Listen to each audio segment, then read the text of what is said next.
vamos a hablar con Julio Baraybar. ¿Cómo estás, Julio? ¿Qué tal? ¿Cómo les va? Muy Buen día, bien. buenas tardes, buen inicio de semana. Gracias. Gracias. Sí, venimos atropellados un poco, trastabillando, pero arrancamos, volvimos. Bueno, pero arrancamos, es lo que importa. Me interesa mucho el cuadro ese que tenés atrás. ¿Qué es? Una... Ah, viste, es un cuadro, es un grupo de jazz. Ah, mira. Es un amigo, Cachiabue, que pinta temas de jazz, lo tiene pintado a Miles Davis y a distintas figuras del jazz. Mirá. Mira, sabía que vos el jazz seguramente escuchás, pero bueno, no sabía que tenías un cuadro para eso. Pero bueno, es muy interesante. ¿Verdad? Es el amigo Cachiabue, Bueno. gran pintor, le hacemos propaganda de paso. Después le cobramos, después le cobramos.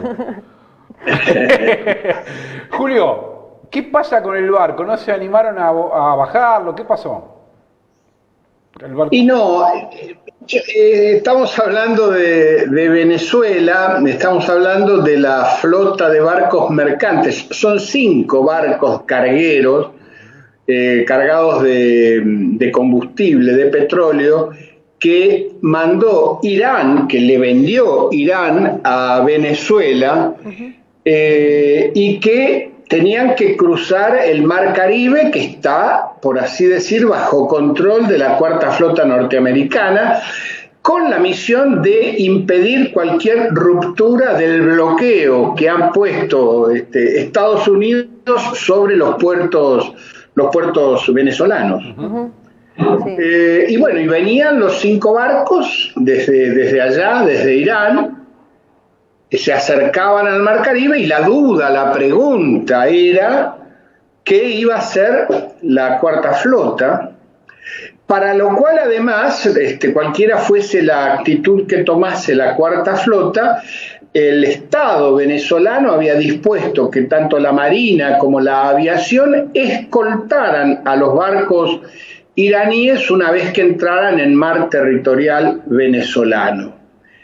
Todo esto, además del hecho concreto de concurrir con un petróleo que les es muy necesario a los venezolanos, habida cuenta que el bloqueo ha determinado una muy grave caída de la producción del petróleo venezolano, ha caído gravemente la producción como resultado del bloqueo, había una tensión, digamos así, bélica con respecto a la Cuarta Flota, y una tensión geopolítica en la medida que la entrada y la llegada de los barcos iraníes a Venezuela establecía de hecho una especie de alianza o de acuerdo o de pacto de buena voluntad entre Venezuela, un país cuyo gobierno es asediado por los Estados Unidos, e Irán, otro país cuyo gobierno es asediado también permanentemente por los Estados Unidos.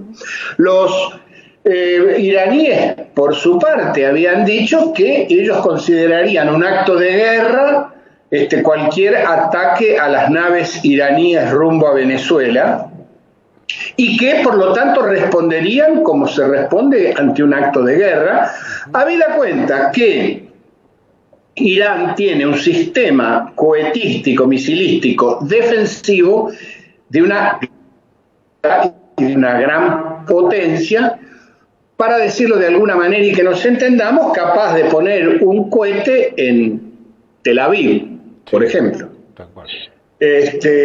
Digamos, esa es la situación. De modo tal que lo que se jugaba era una pulseada de orden geopolítico muy fuerte, esto sumado en el medio de la pandemia, donde Estados Unidos encabeza ampliamente la lista de países con mayor cantidad de infectados y de muertos por el coronavirus, y además con la perspectiva de las elecciones en el mes de noviembre, donde Trump pelea por su reelección. ¿Qué tiene que ver esto con las elecciones de noviembre? Tiene que ver con lo siguiente: Trump está dispuesto a ganar las elecciones sea como fuere, y dicho sea de paso, y lo anticipo, creo que lo va a lograr. Tiene algunas contras, como es, y ya lo hemos dicho en algún otro programa, el estado que genera la pandemia y los muertos de la pandemia. Y entonces tiene que responder de manera inmediata a los intereses de los distintos estados, porque en las elecciones norteamericanas es más importante lo que se logre llevar como convencionales estaduales para el colegio electoral que los votos individualmente considerados. Y Florida, el estado de Florida, es un estado en donde los intereses de los escuálidos venezolanos y de los gusanos cubanos son muy fuertes, y se temía que, como un guiño al electorado de Florida, Trump pudiese intentar alguna escaramuza con los buques iraníes. Bien, esto no ocurrió. Yo no sé si porque Trump midió el efecto internacional que una acción de ese tipo podía tener en el medio de una pandemia, o porque la pandemia, dicho sea de paso, también ha hecho estragos en la flota norteamericana. La flota norteamericana está infestada de coronavirus.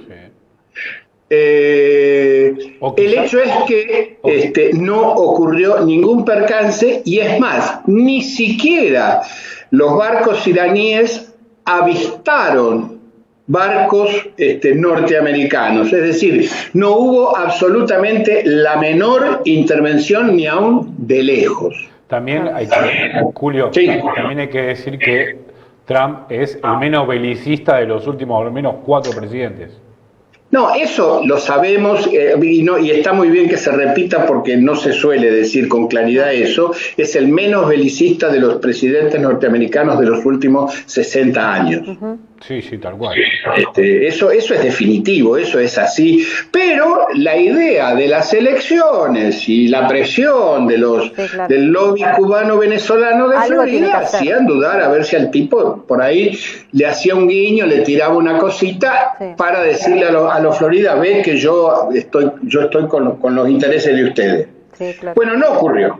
Y por supuesto esto fue recibido por el gobierno de Nicolás Maduro, que pese a las enormes dificultades, sigue contando con un núcleo de apoyo muy extenso en Venezuela, y por otra parte está llevando adelante una lucha contra el coronavirus o el COVID-19 muy exitosa, y ha logrado reducir enormemente las consecuencias de la pandemia. Esto fue recibido, digo, con una enorme alegría, y ha consolidado, y esto creo que es importante para el futuro, ha consolidado una geopolítica o una política internacional de Venezuela en alianza con Irán. Venezuela, Irán, Rusia, China constituye de alguna manera un sistema político internacional que, yo no voy a decir confronta, pero que por lo menos equilibra la presión norteamericana sobre la región. 3 de ellos muy importantes en energía, ¿no? Como es Rusia, como es Venezuela e Irán. Exacto. Y un demandante de mucha energía que es China, ¿no? También. O sea que te permite un circuito, digamos, muy interesante a nivel político, porque le da independencia por sobre Estados Unidos, ¿no? Claro, no, totalmente. Y en un Estados Unidos que además, como resultado del deterioro, la caída brutal del precio del petróleo, que no se recupera, ha perdido la capacidad de producir petróleo shale, o sea, por el fracking, claro. Que era un poco la gran reserva norteamericana que les permitía decir, bueno, a mí no me interesa el petróleo, ya no me interesa el petróleo de Siria o el petróleo de Irán, tengo petróleo propio. Claro. O sea, lo que ha ocurrido en estos días ha sido y que ha pasado un tanto desapercibido por distintas razones, entre otras centralmente por el interés y la preocupación que concita la pandemia, lo que ha ocurrido de una enorme importancia estratégica en vistas al mundo post-pandémico. Bien. Exactamente. Hoy estudié, por eso puedo intercambiar con Julia alguna palabra. Y respecto al mundo post-pandémico, me gustaría referirme a una aparición o a un discurso que hizo el presidente Alberto Fernández hace un rato, al mediodía, en La Plata, en presencia obviamente del gobernador Axel Kicillof y de los intendentes del oficialismo y de la oposición que estaban presentes en la gobernación.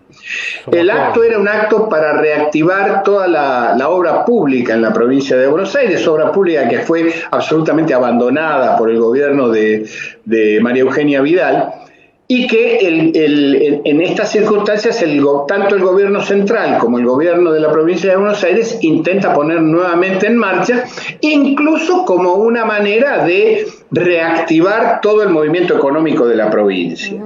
Bueno, en ese discurso, que yo creo que es de una enorme importancia y que recomiendo a los que les interesa buscarlo y verlo nuevamente, está en internet, en YouTube, Alberto plantea, me parece que por primera vez de una manera tan clara, tan nítida, tan específica, un proyecto, un programa político, económico, post-pandemia. En donde, por supuesto, no está planteando vamos a hacer esto, vamos a hacer aquello, el dólar va a costar tanto o las tasas de interés serán de tanto. No. Lo que está planteando Alberto de una manera muy clara es un proyecto político para desmantelar de la Argentina la situación de desigualdad que se ha creado en los últimos 30, 40 años. Puntualizó Alberto de manera muy clara, con una metáfora muy clara, vinculada, creo yo, vinculada al barrio este de Avellaneda y Quilmes, el barrio Azul, en donde dice Alberto, usando esta metáfora, vemos que en una misma zona hay dos barrios separados por una calle. De un lado hay un barrio de ricos y enfrente, del otro lado de la calle, hay un barrio de pobres de toda pobreza. Ese estado de desigualdad hay que disolverlo y apeló a la Laudato Si, apeló al pensamiento del Papa Francisco y de hecho apeló a una de las más caras tradiciones del peronismo, que es la igualdad. Habida cuenta que en la propia marcha peronista plantea que reine en el pueblo el amor y la igualdad, siendo el único que yo conozca himno político de América que plantea como objetivo político la igualdad. Es cierto. Creo que este discurso de Alberto ha sido muy importante. Creo que estamos avanzando, el gobierno está avanzando hacia definiciones cada vez más puntuales acerca del país que comenzaría a intentar desenvolverse pasados los rigores más graves del ataque del coronavirus y de esta pandemia. En la lucha contra la pandemia creo que, esto hay que decirlo y no hay sino más que reconocerlo, ha sido un éxito. Exactamente. Es decir, las cifras en las que hemos logrado mantener por ahora los muertos por el coronavirus ni siquiera modifican las estadísticas anuales de fallecimiento. 470, 480, 500 muertos no modifican las estadísticas anuales de fallecimiento, cosas que sí modifican los fallecidos en Brasil, los fallecidos en Perú, los fallecidos en Estados Unidos. Sí, en Argentina mueren 350.000 personas por año. ¿Cuántas? 350.000, en promedio, ¿eh? Ahí está, bueno, digamos, 500 personas no modifican. No son miles y miles, eso no. Por eso, no modifica la estadística. Entonces, hemos logrado, o estamos logrando un éxito en la lucha contra la pandemia y esa preocupación que surge de distintos sectores acerca de qué es lo que vamos a hacer después de la pandemia, creo que hoy el presidente Alberto Fernández ha comenzado a definirlo. Vamos a intentar construir una Argentina más igualitaria que la que tenemos hoy. También habló de una reforma tributaria, ¿no? Habló de una reforma tributaria, así como había hablado el sábado pasado de una reforma judicial. Mención esta de la reforma judicial que produjo las insólitas declaraciones de Lorenzetti, el ministro de la Corte Suprema, pretendiendo generar las condiciones de que la cuarentena pueda tener un recurso de amparo. Sí, obvio. Estos extorsionadores profesionales que son por lo menos algunos de los miembros de la Corte Suprema, como Lorenzetti, ante el comentario de Alberto Fernández de que se intentaría y se pondría en marcha una reforma judicial, respondió con esto, diciendo que la cuarentena tiene que tener un tiempo determinado. Lo cual, dicho sea de paso, es de parte de este hombre una gran mentira, porque todas las cuarentenas que hemos vivido hasta ahora han tenido un tiempo determinado que, ante la continuidad de la situación que originó la cuarentena, se han prolongado. Pero nadie ha planteado que la cuarentena es por tiempo indeterminado. Exactamente, y además es a raíz de la evaluación que hacen los sectores con los cuales él dialoga. Exacto. Para ver si lo amplía o no. ¿No? Exactamente. Todas las cuarentenas han sido por tiempo indeterminado. Aproximadamente, si no me equivoco, han sido todas por 15 días. Sí, y se han renovado, porque en los 15 días al terminar los 15 días, seguimos estando amenazados por la pandemia. Esto es obvio. Así es. Bueno, pero a Lorenzetti todo esto no le importa. Lo que quiere Lorenzetti es amenazar al gobierno y decirle: ojo, no te metas con nosotros porque yo te voy a dar recursos de amparo si alguien viene y pide un amparo por la cuarentena. Sí, lo que le molesta a Lorenzetti es que en esa reforma lo que plantea es una ampliación de la Corte, o deja entrever una ampliación de los miembros de la Corte. Era lo que hizo la famosa resolución de Roosevelt del problema de la Corte, ampliarla. Claro. Sí, y ya está. Hacer una gran corte, una corte de 15 miembros. Sí, tranquilamente, dividida por salas, ¿no? Dividida por salas, distintas jurisdicciones, derecho penal, derecho civil, derecho comercial, derecho laboral, que no está representado en la Corte Suprema. Exactamente. Por ejemplo. El que plantea eso es, Zaffaroni, Ramos Padilla. Claro, el derecho laboral, una de las ramas del derecho más importantes del mundo contemporáneo, no está representado en la Corte Suprema, ni ha estado representado nunca. Claro. Bueno, acá lo ha hecho... Y Lorenzetti representa, la única especialidad de Lorenzetti es el derecho municipal. Bueno, y sí, el civil. Así estamos. Bueno, ahora vendió el Código Civil, tiene un par de... Por eso. Hizo una moneda hizo. Así que ya se podría ir jubilando. Bueno, Julio, te agradecemos y muy linda charla. Y bueno, voy a tener que hacer caso y escuchar mejor el discurso de Alberto. Escúchenlo, está en YouTube. Si ustedes buscan uno de los canales que son más o menos habituales de quienes nos interesan estas cosas, que tiene un número en el medio, en el canal que tiene YouTube va a estar el discurso. Sí, más o menos a la 1:30 de la tarde de hoy. Estaba haciendo otras cosas de la vida, digamos, que hay que vivir, entonces no lo pude escuchar, pero bueno. No, está bien. Me entero por vos. No estoy tomando examen. No, me entero por vos, por eso lo voy a ver.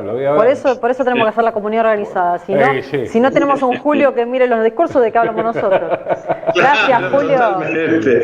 Bueno, chicos. Chao, Julio. Gracias. Hasta mañana. Hasta mañana.